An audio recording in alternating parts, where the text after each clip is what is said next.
Drainage सुविधा नथिबारु लोके नाही नथिबा असुविधार सम्मुखीन। तरेई साही एवं कोरकोरा ग्रामवासी ड्रेनेजर व्यवस्था नथिबारु एकर एकर चाष जमी जलमग्न होई फसल हानि घटुछि। समस्यार निराकरण पई काकटपुर शाखा केनाल रो बाम पार्श्वरे तरेई साहीठारु कोरकोरा साइपन छक पर्यंत एक ड्रेनेज एवं बंध निर्माण पई बारंबार विभागीय अधिकारी को जणाइला परे भी कौनसी सुफल मिलु नाही बोली सूचना मिलिछि।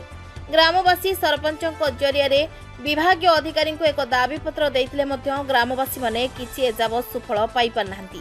विधायक एवं कलेक्टर को द्वारस्थ होई निजर लिखित अभियोग मध्य जणाइछंती। एबे कथा उठुछि सरकार केबे बुझिबे तरेई साही एवं कोरकोरा वासी को दुख।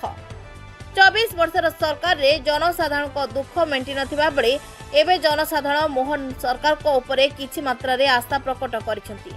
वर्षा आसिले एठाकर जनसाधारण को पाखरे दुखर पहाड़ ठियाला परी प्रतिहत होउछि।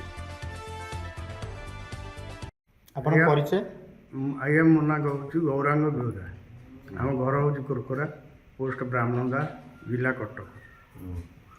आज्ञा आमर ये काड़ार कौन व्यवस्था ना देखिए 17-18 एकर संपत्ति सब पानी रे भासु तार व्यवस्था किसी करागले सब चाषी मैंने उपकृत है। ना आपण कौन जो सरपंच कहते गोटे लेटर कर ड्रेनेज डिविजन पल्ली सभा आज्ञा समस्त ये पल्ली सभा कही तार कई भेरिफिकेसन कले ना से व्यवस्था किसी कले।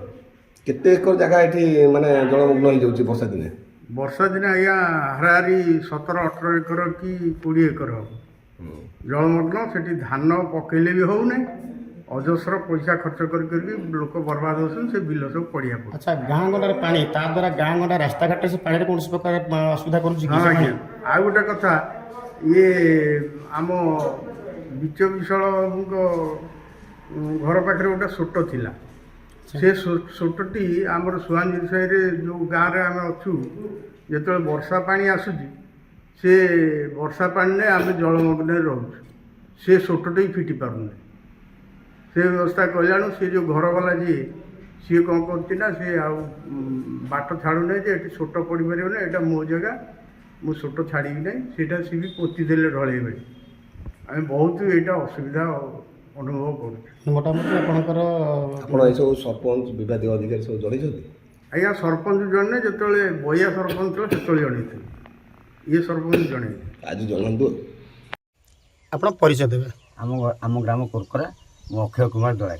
अच्छा अच्छा ये इश्यू है आप तरेई साही आपण आम कोरकोरा साइपन पर्यटन जो काड़ार जो कम्प्लेन ड्रेनेज जो कम्प्लेन था ये कौन ये कम्प्लेन एक्चुअली नहीं कम्प्लेन आम दीर्घ 15 वर्ष है सबू आंकु कही चलचु अभिभावक पंचायत सरपंच कहूँ नोमिनी कहूँ जिला परिषद कहूँ तार कौन एमएलए कहूँ मंत्री पर्यंत आम जाइचु ड्रेनेज काढ़ा पर्यंत भी आम जाइचु किंतु तार सुफल आज पर्यंत किसी हो पारा ना जहाँकि आमर ये कोरकोरा ग्राम तरेई ग्राम वर्षा दिन बुड़ी जाऊँगी तापर निहाती कम 4-5 वाटी संपत्ति नष्ट हो जाऊँगी आम गाँ लोक बहुत हईराण हो कोरकोरा लोक तरेई लोक बहुत हईराण हो कौन फसल हो पारे ना धान हो पार्टी ना पनियारी फसल हो पार्टी तेणुक आम हूँ असुविधा सम्मुखीन हो आपण मैंने आम साहाଯ୍य करते आम गाँ तरफ जाई ड्रेनेज पर्यटन हो कि रास्ता को ड्रेनेज को आमर सरपंच देइछन्ती ड्रेनेज डिपार्टमेंट को माने गोटे कोन दाबी ना आम दाबी पत्र देइछु गोटे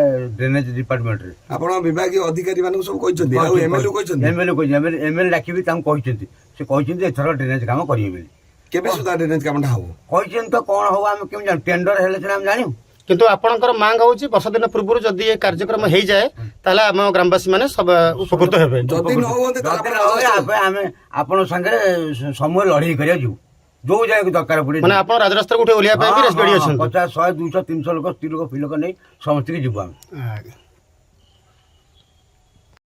आगे हमर परिचय दियंती विश्वेश्वरी कोरकोरा ग्रामवासी। अच्छा अच्छा ये जो आपणकर तरेई साही आपणकर जो कोरकोरा साइपन पर्यंत काड़ार जो काम बर्तमान ये उपरे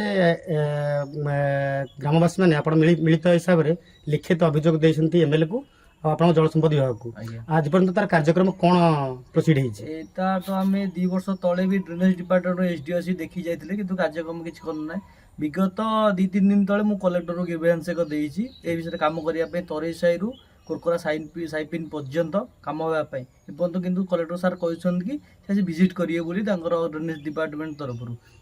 ଆଚ୍ଛା, ଏଇ ଯେଉଁ ଡ୍ରେନେଜ୍ ଯେଉଁ ସମସ୍ୟା ଇଏ ଆପଣଙ୍କର କ'ଣ ଅସୁବିଧା କରୁଛି? ଏ ଅସୁବିଧା ଏ କି ବର୍ଷା ଦିନେ ଦେଖିବେନି କାକଟପୁର କେନାଲର ଉଦ୍ଧୃତ ଜଳ ବର୍ଷା ଜଳ ଏପରି ଭାବରେ ହେଉଛି ଯେ ଗାଁ ପଟରେ ଜଳମଗ୍ନ ହେଇଯାଉଛି। ଏଇଟା ଗାଁ ତରେଇ ସାହି କୋରକୋରା ଆଉ ଏକର ଶହ ଏକର ଚାଷ ଜମି ବି ଜଳମଗ୍ନ ହେଇଯାଉଛି। ତାପରେ ଧାନ ଫସଲ ସମ୍ପୂର୍ଣ୍ଣ ଭାବରେ କ୍ଷୟ ହେଉଛି।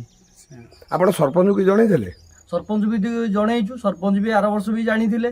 ସିଏ ବି କହୁଛନ୍ତି ଆମେ ତାଙ୍କ ତରଫରୁ ଦେଇଛନ୍ତି ବୋଲି କି ନୋଟିସ୍ ଦେଇଛନ୍ତି ବୋଲି କହୁଛନ୍ତି। କାହାକୁ ଦେଇଛନ୍ତି? ସିଏ କହୁଛନ୍ତି ଆମେ ଡ୍ରେନେଜ୍ ଡିପାର୍ଟମେଣ୍ଟକୁ ଦେଇଛୁ ବୋଲି ଜଣାଉଛନ୍ତି।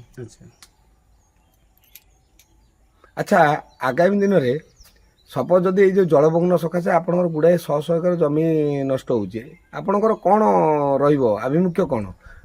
ଯଦି ଏହାକୁ ସମ୍ପୂର୍ଣ୍ଣ ଭାବରେ ଡ୍ରେନେଜ୍ ଡିପାର୍ଟମେଣ୍ଟ ଦାୟିତ୍ୱ ନ ନିଏ ମାନେ ଆମେ ଆନ୍ଦୋଳନ କରିବୁ, ରାସ୍ତାଘାଟ ବନ୍ଦ କରିବୁ। ଏଇ ବର୍ଷ ବର୍ଷା ଦିନ ଯଦି ଏହା ନିଷ୍କାସନର ବାଟ ଯଦି ନ ବାହାର କଲେ ଆମେ ଲାଷ୍ଟକୁ ଆନ୍ଦୋଳନ ପନ୍ଥା ଅବଲମ୍ବନ କରିବୁ। ଆଚ୍ଛା, ଆପଣ ଯେଉଁ କହିଲେ କି ଯେଉଁ ତରେଇ ସାହି ଟୁ କୋରକୋରା ସାଇପନ୍ ପର୍ଯ୍ୟନ୍ତ ଏ ଯେଉଁ କାଢ଼ା ଯେଉଁ ଆପଣ କହୁଛନ୍ତି ଯେଉଁ ଜଳସେଚନ ଯେଉଁ ସିଷ୍ଟମଟା ଏ ସିଷ୍ଟମ ଆଗରୁ ଥିଲା ନା ବର୍ତ୍ତମାନ ବନେଇବାକୁ ଅଛି? ଏଇଟା ଆଗରୁ ଥିଲା, କାଳକ୍ରମେ ଏ ଘର ଦ୍ୱାର ରାସ୍ତାଘାଟ ହେଇକି କାଳକ୍ରମେ ପୋତି ହେଇଗଲାଣି।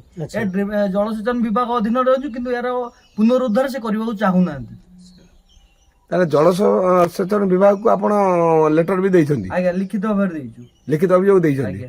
ଏମଏଲଏ ଏଇ କଥା ଅବଗତ ଆଜ୍ଞା ଅଛନ୍ତି? ଆଜ୍ଞା ଏମଏଲଏ କିଛି ଶୁଣୁନାହାନ୍ତି ଯାହାର ତ? ଏମଏଲଏ କହିଛନ୍ତି ଆମେ ନୋଟିସ୍ କରିବୁ ବୋଲି ଏପର୍ଯ୍ୟନ୍ତ କିଛି କରିନାହାନ୍ତି। ଆଚ୍ଛା, ଆଗାମୀ ଦିନରେ ଆପଣ କ'ଣ ମାନେ ତାହେଲେ ରାଜସ୍ତରକୁ ଆସିବା ପାଇଁ ଓହ୍ଲାଇବା ପାଇଁ ପୁରା ଡିସିସନ ନେଇଗଲେଣି? ଆଜ୍ଞା। ଆଚ୍ଛା, ହଉ। ରାସ୍ତାଘାଟ ବର୍ଷା ଦିନେ ନାଳ ନର୍ଦ୍ଦମାରେ ପରିଣତ ହେଉଛି। ଚାଷ କଥା ତ ଦୂର, ଘରକୁ ଅପରିଷ୍କାର ପାଣି ମଧ୍ୟ ପଶି ଆସୁଛି। ବିଭିନ୍ନ ପ୍ରକାର ସରୀସୃପ ପ୍ରାଣୀ ଘରକୁ ପଶିଯାନ୍ତି। ଆଗାମୀ ଦିନରେ ଡ୍ରେନେଜ୍ କାମ ନହେଲେ ଗ୍ରାମବାସୀମାନେ ରାଜରାସ୍ତାକୁ ଆସିବେ ବୋଲି ମନ୍ତବ୍ୟ ଦେଇଛନ୍ତି। କୋରକୋରା ପଞ୍ଚାୟତରୁ ପ୍ରଦ୍ୟୁମ୍ନ ନାୟକଙ୍କ ରିପୋର୍ଟ, ବିଚିତ୍ର ଦୁନିଆ।